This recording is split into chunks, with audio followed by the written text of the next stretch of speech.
Intlaħaq ftehim bejn il-Gvern Malti u l-Gvern Libjan li permessjaw Malta se tkun tista' tixtri żejt mill-Libja b'rati preferenzjali. Barra dan, sar ftehim biex ikun hemm aktar kooperazzjoni bejn iż-żewġ pajjiżi ġirien dwar it-tħaffira żejt f'żoni li huma kontestati. Dan il-ftehim huwa riżultat ta' ħidma li bdiet ftit ta' xhur ilu fi Tripli, il-Libja, meta kontinġent Malti mmexxi mill-Prim Ministru Joseph Muscat kellu taħdidiet mal-Gvern Libjan dwar diversi oqsma. Minnaħat jew il-Gvern Malti serjajn biex ħaddiema Libjani li jaħdmu fl-oqsma tal-gass u żejt jiġu pajjiżna biex jitalmu l-lingwa Ingliża. U Malta għandha tajn ukoll fl-oqsma tal-avjazzjoni u trasport. Il-Prim Ministru Joseph Muscat iddeskriva l-ftehim bħala wieħed vantaġġuż u ta' importanza kbira għaż-żewġ pajjiżi ġirien. Joseph Muscat qal li dan il-ftehim serjajn biex jissaħħu aktar ir-relazzjoni tajba li diġà jeżistu bejn iż-żewġ pajjiżi u għażid jgħid li dan il-ftehim ser iwassal biex xejn il-lena Malta tqum fuq saqajja u jkollha pedamenti aktar sodi u għafisser kif meta wieħed iqis iċċaqli il fuq fil-prezz internazzjonali ta' żejt dan li firmar żgur serja lill-konsumatur Malti.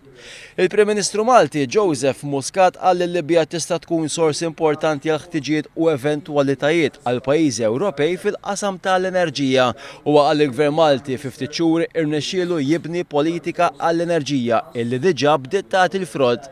Matul il-laqgħa bejn iż-żewġ mexxejja ġiet diskussa wkoll l-immigrazzjoni illegali. Il-Prim Ministru Libjan qal żejdan sostna li din hija kwistjoni kemm ta' sigurtà u anke umanitarja u qal li għandu jkun hemm aktar kooperazzjoni f'diversi livelli kemm internazzjonali u anke min-naħa tal-Ewropa. Il-Prim Ministru qal żejdan żied jgħid li l-kooperazzjoni internazzjonali hija waħda kruċjali. Fit-tmiem id-diskors tiegħu il-Prim Ministru Libjan qal li jemmel li relazzjonijiet ekonomiċi, politiċi, edukattivi u ta' sigurtà għandhom ikomplu jissaħħu. Sa dan it-tant aktar kmieni il-Prim Ministru Joseph Muscat laqa lill-Prim Ministru Libjan Ali Zeidan fuq it-taraġġ tal-Berġa ta' Kastilja wara li firma l-ktieb tal-mistednin bdew taħdidiet bejn iż-żewġ delegazzjonijiet.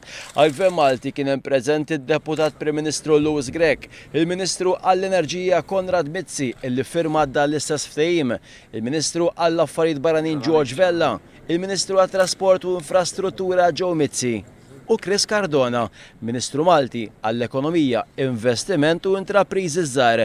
Flimkien mal-Prim Ministru Libjan Ali Zeidan kien hemm ukoll il-Ministru għat-Trasport, dak taż-żejt u l-gass u l-Ministru għall-Ekonomija Libjan.